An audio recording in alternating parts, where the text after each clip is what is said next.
हे दोस्तों, आप सभी का स्वागत है आपके अपने YouTube channel Sushant Kumar chess classes and motivation में। आज की इस वीडियो में हम हल करने वाले हैं क्लास 8 के इतिहास के चैप्टर 1 कब, कहाँ और कैसे का सभी प्रश्न उत्तर। वो भी प्रश्न है, मध्यकाल और आधुनिक काल के ऐतिहासिक स्रोतों में आप क्या फर्क पाते हैं, उदाहरण सहित लिखे। तो इसका उत्तर होगा मध्यकाल के ऐतिहासिक स्रोत जैसे अभिलेख पत्थरों, चट्टानों, ताम्रपत्रों, पांडुलिपियों की मदद से कुछ खास लोग विशेषतः शासकों के बारे में ही कुछ ही जानकारियाँ मिलती हैं।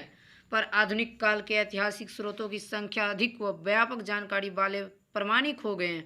आधुनिक युग के इन स्रोतों की संख्या और विविधता में काफ़ी वृद्धि हुई है। हमारा दूसरा प्रश्न है, जेम्स मिल ने भारतीय इतिहास को जिस प्रकार कालखंडों में बांटा, उससे आप कहाँ तक सहमत है। तो इसका उत्तर होगा, जेम्स मिल ने भारत के इतिहास को हिंदू, मुस्लिम और ब्रिटिश इन 3 कालखंडों में बांटा। यह विभाजन इस विचार पर आधारित था कि शासकों का धर्म ही एकमात्र ऐतिहासिक परिवर्तन होता है। कालखंड के इस निर्धारण को उस वक्त के लोगों ने मान लिया और ऐसा गलत था। किसी भी स्थान या देश के इतिहास का निर्धारण मात्र उस देश के शासक के धर्म पर नहीं होता। जेम्स मिल का भारतीय इतिहास के कालखंडों में बांटने का जो आधार है, मैं ऐसे विचार से सहमत नहीं हूँ।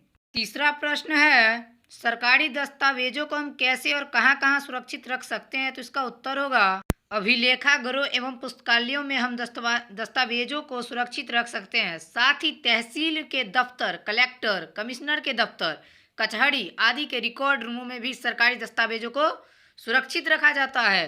अब तो सीडी या पेन ड्राइव में भी सरकारी दस्तावेजों को सुरक्षित रखा जाता है। हमारा चौथा प्रश्न है, यूरोप में हुए परिवर्तन किस प्रकार आधुनिक काल के निर्माण में सहायक हुए। तो इसका उत्तर होगा, आधुनिक काल के निर्माण में यूरोप में हुए परिवर्तनों ने बहुत महत्वपूर्ण भूमिका निभाई।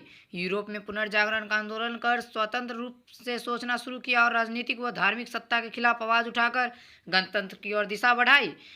इसका असर विश्व के अन्य भागों में भी हुई, जिसके परिणाम स्वरूप आधुनिक युग के कई देशों में गणतांत्रिक सरकार की स्थापना संभव हुई। साथ ही यूरोप में भी शुरू हुई। इन यूरोपीय घटनाओं ने आधुनिकरण की प्रगति शक्ति की दुनिया के निर्माण में महत्वपूर्ण भूमिका निभाई।